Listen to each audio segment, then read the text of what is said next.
Na noite de hoje nós vamos tratar de um tema que está inserido nesta obra, O Consolador.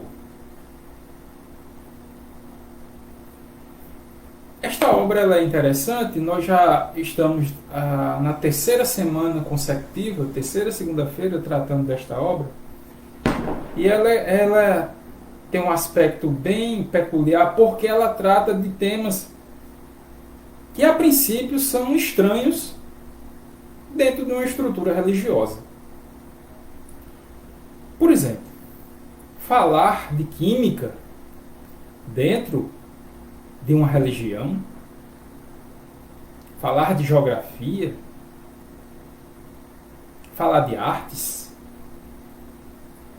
falar de uma infinidade de ciências, da física, é algo inovador. Mas esse é o propósito da doutrina espírita.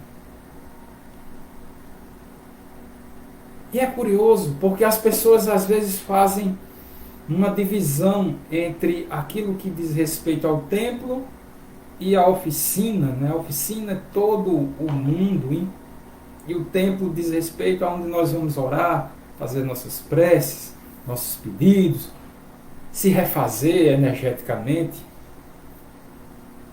E a gente às vezes não, uma coisa é o templo, outra coisa é a oficina, que é todo mundo. E através dessa diferença que muitas vezes nós trazemos de muito longe, das nossas raízes, das nossas origens, né? Nós temos dificuldade de compreender que o Cristo, por exemplo, ele é o mestre, inclusive, de todas as ciências. Certa vez eu ouvi um colega falando sobre matemática, e ele dizia o seguinte, teve uma outra pessoa, eu estava apenas como ouvinte, ele dizia que, olha, não vamos trazer Jesus para essa história de matemática, porque Jesus não tem nada a ver com a matemática. E aquilo eu fiquei intrigado na minha cabeça. Se João, no seu evangelho, diz que antes de tudo ele já existia, o Cristo já existia, antes era o Verbo, e o Verbo se fez carne. Nós vamos encontrar na obra Caminho da Luz o Cristo preparando toda a estrutura, não só física, mas tudo isso que a gente tem, juntamente com os engenheiros do mundo sideral, são palavras de Emmanuel, está lá no livro A Caminho da Luz. E para muita gente isso soa como estranho. Imagine a gente fazer uma reflexão sobre um Jesus sociólogo. É isso que nós vamos tentar trazer na noite de hoje.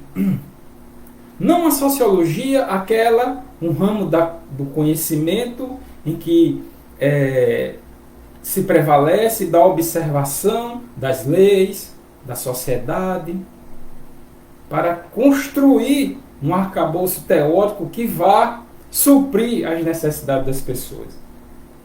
Não é essa a sociologia. Nós vamos tratar aqui de sociologia sob a perspectiva do mundo espiritual. Mas quando nós falamos em relações, que é um dos apontamentos da sociologia do mundo espiritual, nós vamos encontrar uma passagem riquíssima do Cristo com a mulher samaritana. A mulher samaritana, ela estava passando por dificuldades, né? Não tinha marido, curioso, né? Naquela época a mulher, quando tinha marido, ela não tinha direito a ficar a sós com ninguém. E muito pior se não tivesse marido. Então, há um encontro da mulher samaritana com o Cristo no poço, a caminho da Samaria. E aí, Jesus, sendo um judeu, nascido na região da Judéia, e a mulher da Samaria. A Samaria, só para a gente ter uma ideia, a Samaria eram os adversários dos judeus, daqueles que viviam na região da Judéia, de Jerusalém e nas cercanias. A Samaria, segundo contam os historiadores, era composta por pessoas que eram tidas como os párias, as pessoas que iam para as guerras e perdiam, né? Mulheres que não tinham marido, enfim, aqueles que residiam na Judéia tinham como inimigos os samaritanos. Não é por outra razão que Jesus também narra a passagem do bom samaritano. Então, nesse momento, há um diálogo. Há um diálogo porque quem era da região da Judéia não poderia cruzar para a região da Samaria. Porque havia um distanciamento, inclusive, de natureza de crença, de fé. Porque os judeus diziam que os samaritanos tinham outro Deus. E aquele Deus dos samaritanos era um Deus pagão. E o Deus, que era o Senhor, né, que tinha induzido o povo eleito a se estabelecer na região da Judéia, era o Deus dos judeus. E aí dentro daquela região, né, nas cercanias de Jerusalém, nós vamos encontrar os fariseus, nós vamos encontrar os saduceus e várias etnias. Mas fariseus e saduceus não se cruzavam. E aí a mulher diz para o Cristo: olha, tu és judeu, não poderia estar aqui. O teu lugar de orar é lá em Jerusalém. Aqui é que é o lugar sagrado do meu povo. E o Cristo responde: chegará o tempo que nem aqui no poço, nem tampouco em Jerusalém, né, será o lugar sagrado, mas em qualquer lugar. Ele não fazia diferença, ele não fazia acepção se você é da Samaria ou se você é de Jerusalém. Já dando os princípios daquilo que nós vamos trazer, da chamada sociologia do mundo espiritual. Porque nós, em 2020, ainda vivemos as mesmas passagens da Samaria e Jerusalém. A Samaria, às vezes, representada por uma cor de pele. A Samaria é representada, muitas vezes, pela sexualidade. A Samaria é representada pelas desigualdades sociais. Vejam como nós extraímos apenas uma passagem e quanta riqueza vem junto dela, do sociólogo maior. Então, no livro Consolador, os amigos questionaram ao Emmanuel, no item de número 54, que tem o título de Sociologia. Com a difusão da luz espiritual, alargará o homem a noção de pátria, de modo a abranger no mesmo nível todas as nações do mundo? Olha só, que proposta desafiadora. Eu moro aqui no Brasil, não, eu vou abandonar a noção de Brasil e agora vai ser tudo misturado. Argentina, né? Bolívia, Equador, Uruguai, Paraguai e assim sucessivamente. Vamos ver a resposta. Emmanuel responde: a luz espiritual dará aos homens um conceito novo de pátria, de maneira a proscrever, a afastar, a banir o movimento destruidor pelos canhões e balas homicidas. As barreiras físicas, os limites geográficos continuarão. Porém, a noção de povo, de população, de interação, ela vai aos poucos se aproximando, respeitando logicamente as diferenças. Na prática, como é que isso funciona? Nós temos tentativas, né, no mundo. O mundo vem apresentando essas tentativas de unificação em blocos. Nós observamos aqui o Mercosul, União Europeia, as Américas, os Estados Unidos, com o México. Então, veja como o mundo espiritual mostra que gradativamente nós vamos superando as barreiras pátrias. Porque é justamente devido, muitas vezes, ao ufanismo que nascem as guerras, que nascem as beligerâncias, que nascem, por exemplo, as diferenças que se constituem de uma maneira muito pobre sobre o bairro tal é mais sofisticado do que o bairro Y. E isso vai se construindo e mantendo essa estrutura sem que se ofereça alguma coisa que faça com que haja uma provisão para aqueles que estão no bairro mais carente. Há um sistema opressor. Mas aquelas pessoas estão sofrendo porque fizeram alguma coisa. A gente aprende na doutrina espírita que não devemos ter uma única direção. É muito perigoso colocar como algo sendo definitivo. Errou, está pagando, é um resgate.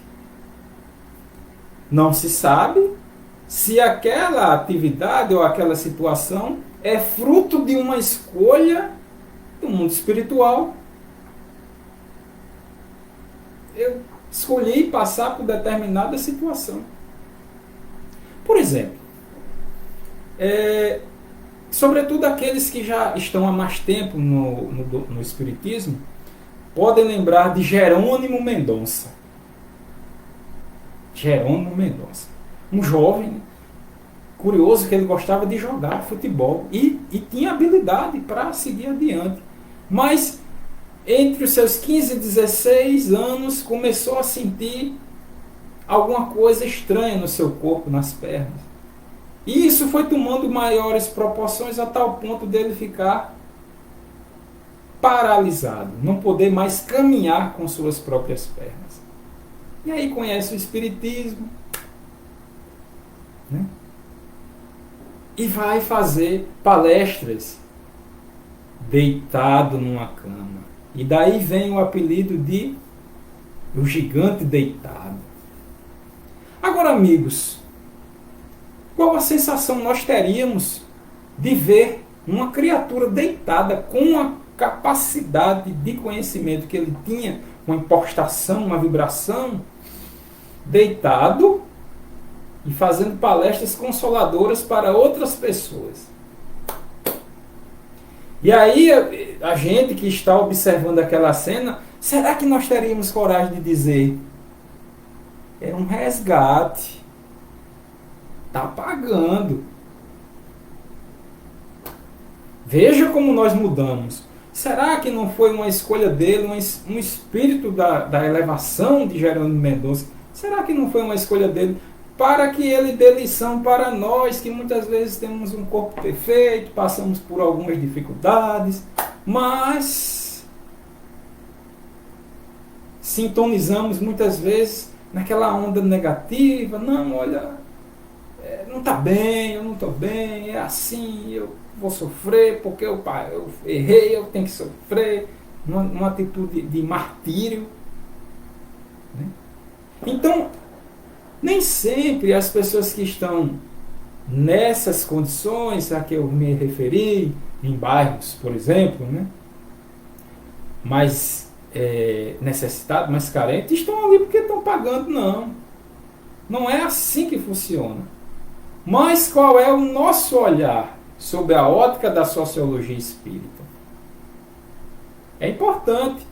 Porque muitas vezes nós dizemos assim: eu não tenho nada a ver com isso, eu tenho que fazer a minha reforma íntima. Beleza, é ótimo e devemos fazer a nossa reforma íntima. vítima, mas qual é a visão que eu tenho do meu redor? É preciso que eu entre para dentro, mas também saia. É até um vício de linguagem, né? Sair para fora. Mas saia. Ah, mas eu não vou consertar o mundo. Tudo bem, a gente não tem como consertar. Minhas possibilidades são poucas. Mas eu já tenho possibilidades de evitar o desespero, de levar alguma palavra de esperança, de sair do movimento de massa, de que está tudo perdido. Eu já tenho essas condições que não exigem capacidade, por exemplo, financeira. É um movimento de sair. E eu não posso também concordar com aquilo que é injusto para as pessoas. Também não posso concordar. Então eu tenho que ter esse equilíbrio. Eu sei que eu não vou consertar o mundo, mas também eu não posso concordar com aquilo que está equivocado. E o Espiritismo é interessante que no Evangelho, todas as vezes que a gente abre o Evangelho, se depara com uma passagem que às vezes nos choca.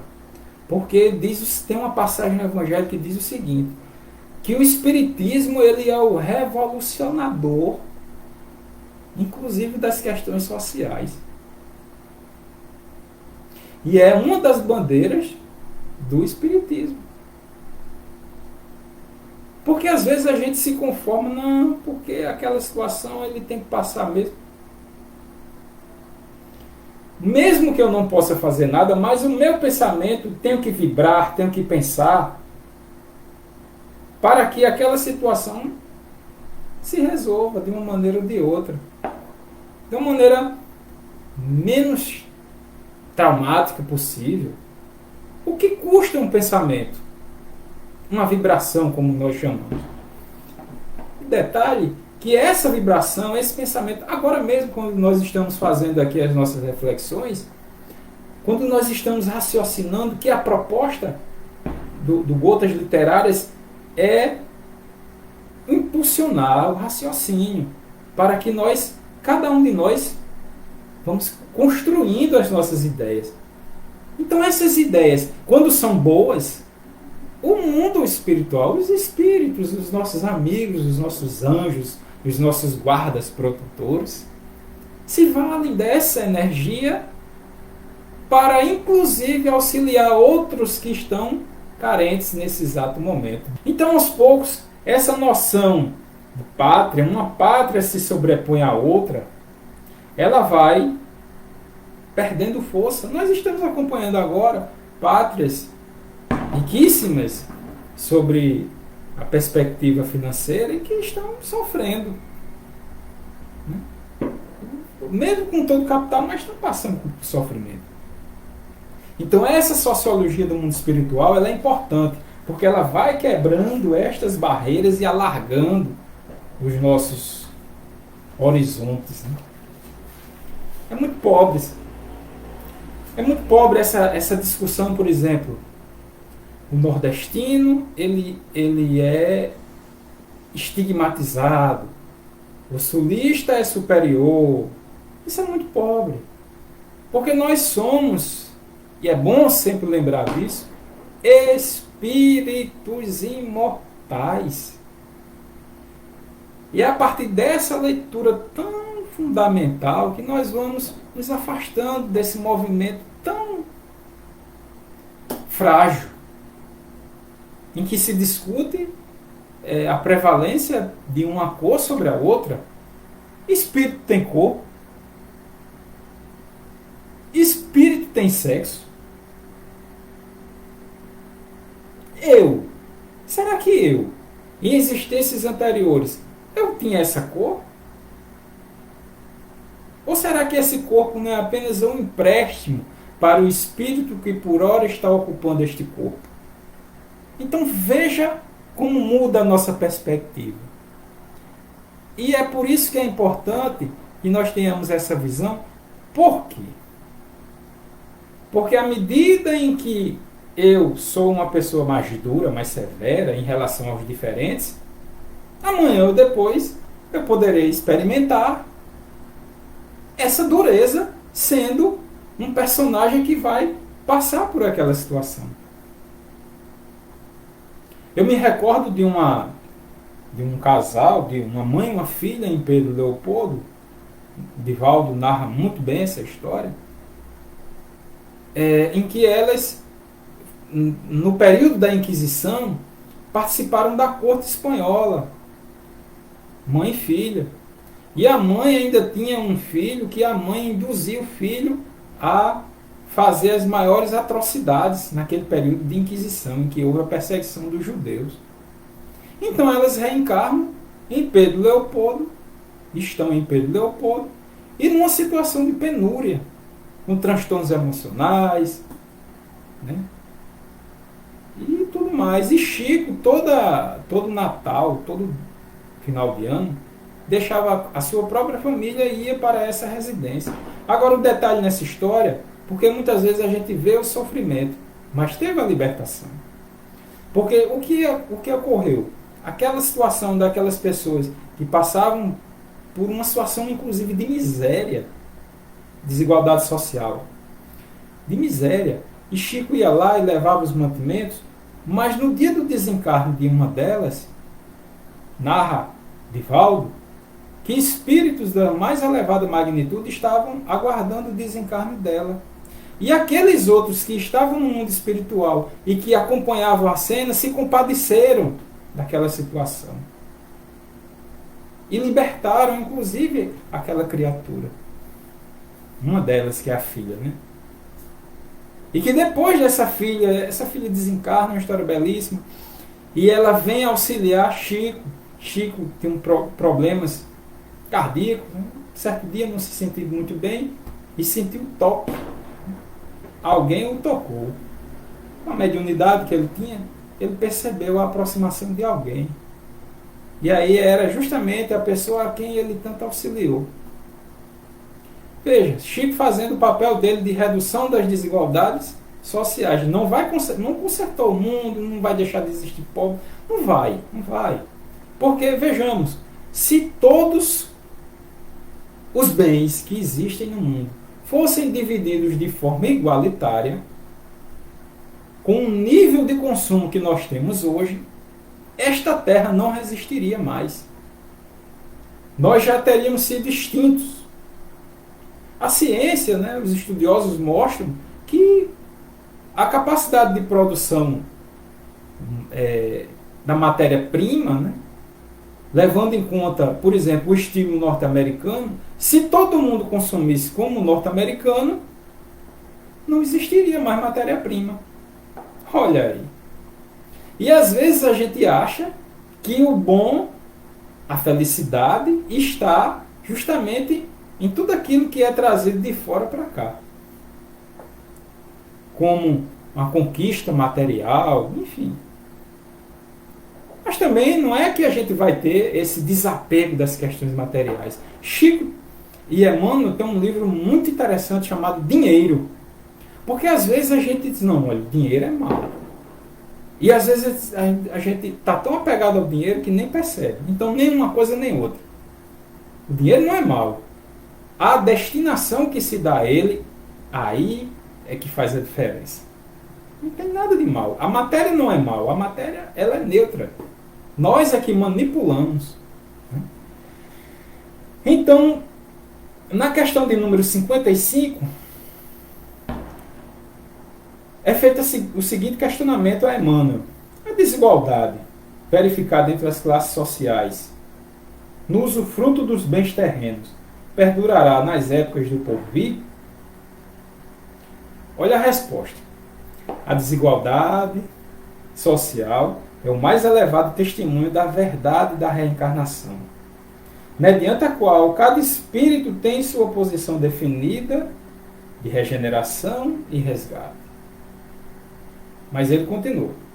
Nesse caso, consideramos que a pobreza, a miséria, a guerra, a ignorância, como outras calamidades coletivas, são enfermidades do organismo social devido à situação de prova da quase generalidade dos seus membros.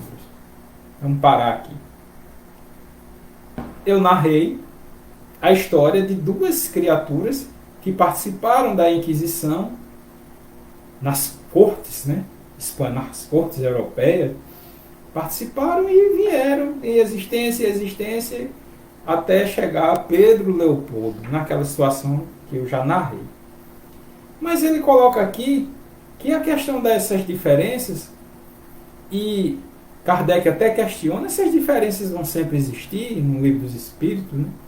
E a espiritualidade, não, porque primeiro isso aí não é coisa de Deus.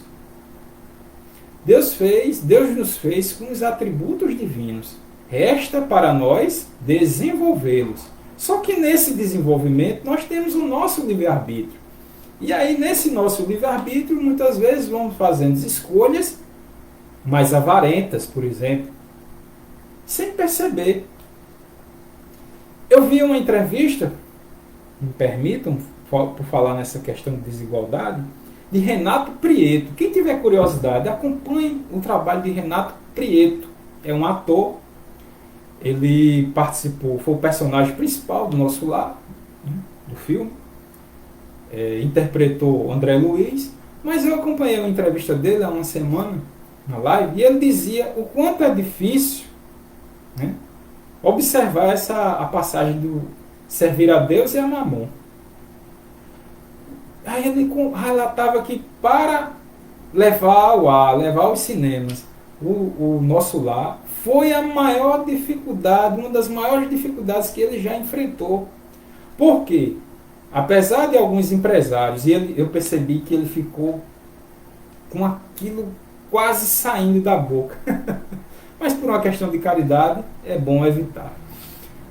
Ele disse que chegava junto a essas pessoas, era uma live com Haroldo Dutra Dias, ainda está disponível na internet, e ele relatava que, quando chegava a esses empresários, os empresários diziam, não, eu não posso vincular o meu nome a esta imagem, esta peça, porque vai aparecer os caracteres, eu não quero minha empresa vinculada a isso aí, porque é uma questão religiosa, enfim. Aí ele respondeu, não precisa. É só você fazer a caridade, inclusive a caridade que está no Evangelho, sem ostentação. Você tem oportunidade. E aí ficou aquela coisa, e ele disse, e o Renato disse ainda, olha, mas se você está pensando na questão financeira, ele dizia que era em torno de 1 milhão, mas só precisava de uns 400 mil. 400 mil para um empresário, segundo Haroldo Dutra Dias falou, né, que nesse grupo de pessoas mais ricas do país existem espíritas. E aí ele colocava assim, olha, mas já que você está achando que você vai ter uma despesa, então deduza do seu imposto de renda. E a resposta foi qual? Eu vou pensar. E desse pensar ficou no caminho. Né? Então é uma dificuldade. O desapego, né? Uma dificuldade. E a gente acha muitas vezes que as dificuldades existem apenas nas camadas mais pobres. Mas existem as dificuldades nas camadas mais elevadas. Inclusive no Livro dos Espíritos coloca muito claramente que a prova da riqueza ela é tão difícil quanto a da pobreza.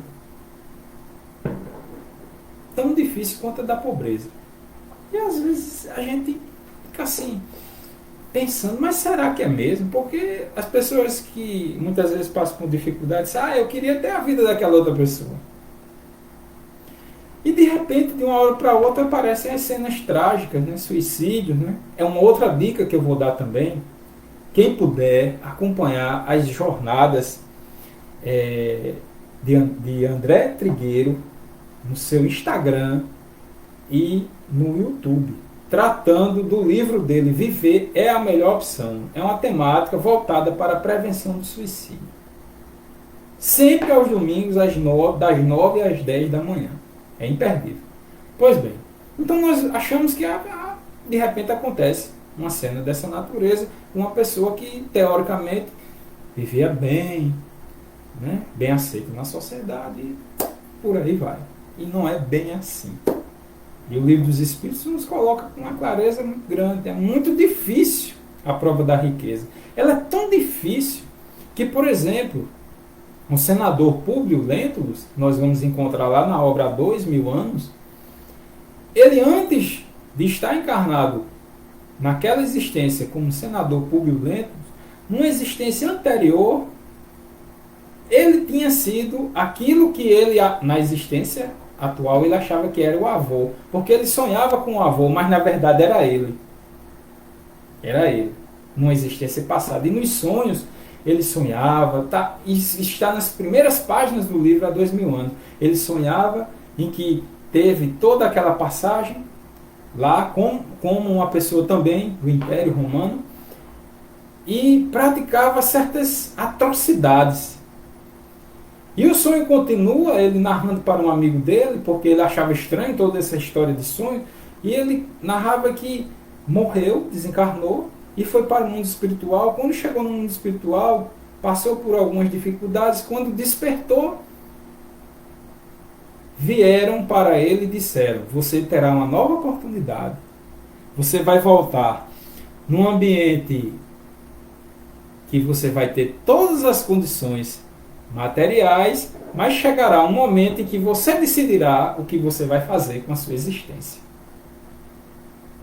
E está lá o Públio Lentulus, na existência lá em Há 2000 anos, e que há o encontro com o Cristo. E que o Cristo olha para ele e diz: olha, eu não estou aqui em busca do homem de Estado. Esse Estado seu aí, isso tudo vira cinza. Não é esse. Mas está no teu querer, vir agora ou deixar para milênios afora. E o que foi que o senador fez? Não vou deixar o meu conforto. Não posso deixar o meu conforto. Os meus amigos, o reconhecimento público, não posso. Então ele continuou na história dele, que vem a ser o Espírito Emmanuel, esse que justamente está respondendo a essas questões que estão no livro Consolador. Ele, na verdade, está narrando a sua própria história, o quanto é difícil a gente constituir esse desapego. Isso foram várias existências. Em uma delas ele esteve no Brasil como Padre Manuel da Nóbrega, fundador do estado de São Paulo. Olha que coisa boa. São Paulo foi o nome dado por Manuel da Nóbrega, em homenagem ao apóstolo Paulo. Paulo, que teve um encontro com o senador Públio Lentulus em Roma.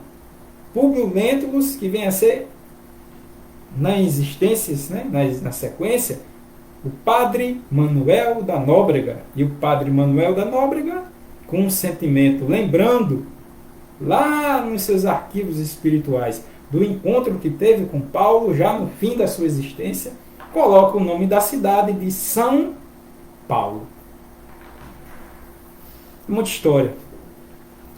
Como eu disse no início, às vezes a gente acha estranho falar Jesus sob a ótica da sociologia do mundo espiritual. E não tem nada de estranho. Porque naquelas passagens vocês viram que eu comecei narrando a história, né, da mulher samaritana. E ele dizendo que não há diferença nenhuma. Para mim, tanto faz ser o samaritano como Jerusalém. E não importa onde é que você vai ter fé. Se é aqui no poço, onde você acha que é o lugar sagrado, ou se é em Jerusalém. Também não importa a sua origem, de onde você veio. Se você veio, é um pária, né? Um pária era uma pessoa que perdia as guerras, enfim, procurava um lugar para morar, para residir. Não importa. Também não importa. E também aqueles que fazem raca. Né? Raca era uma expressão curiosa.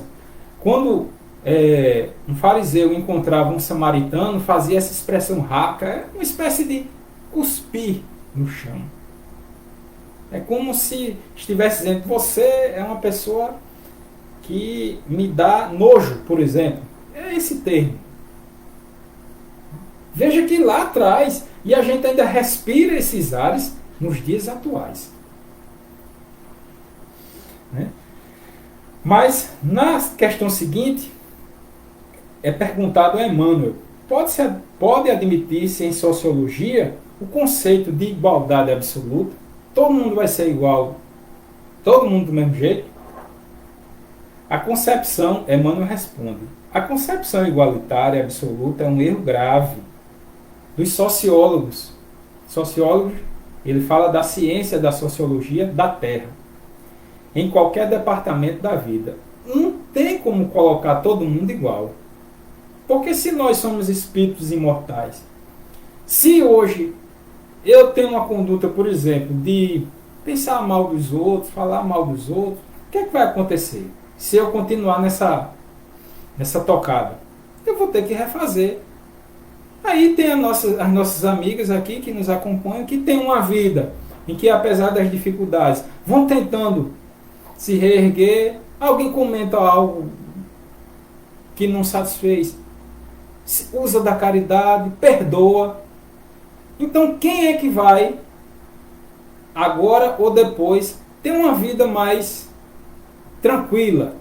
Eu, que continuo insistindo nessa vibe, né, desse movimento de intransigência, ou as amigas que nos acompanham, que já compreenderam o sentido da caridade, que o mal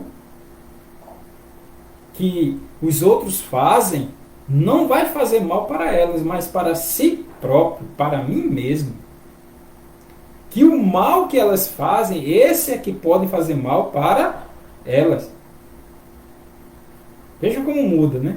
É aquele movimento em que eu falei também no início. Vamos para dentro, vamos tentar entender as nossas angústias, os nossos dramas. Mas quando a gente estiver dentro, olha para fora. Quando estiver um pouquinho melhor, olha ao redor. Que a gente aprende com as lições que estão ao nosso redor. Pois bem, e Emmanuel ainda coloca: o verdadeiro valor de um homem está no seu íntimo, onde cada espírito tem sua posição definida pelo próprio esforço. Ah, mas fulano tem muita sorte. Tem a história de sorte, né? Fulano tem muita sorte, tudo que ele faz dá certo. Já tem outro fulano, coitado. Tenta, só dá errado. Isso, sob uma perspectiva apenas do aqui e agora, é de gerar revolta, inclusive. Gera revolta. Por causa da limitação, não consegue ampliar o conceito de uma vida mais ampla. E aí, muitas vezes, é necessário a gente se valer. Quando a gente consegue sair dessa caixa fechada, ampliar um pouco mais, né? A gente respira e diz: não, eu já sei que não é só agora. Então o que é que eu tenho que fazer? Vamos buscar a esperança. Vamos buscar a paciência. Vamos buscar essas fórmulas que não se vendem em farmácia.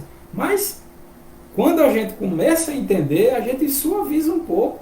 Não é que a gente vai mudar de uma hora para outra, virou anjo. Acaba com isso.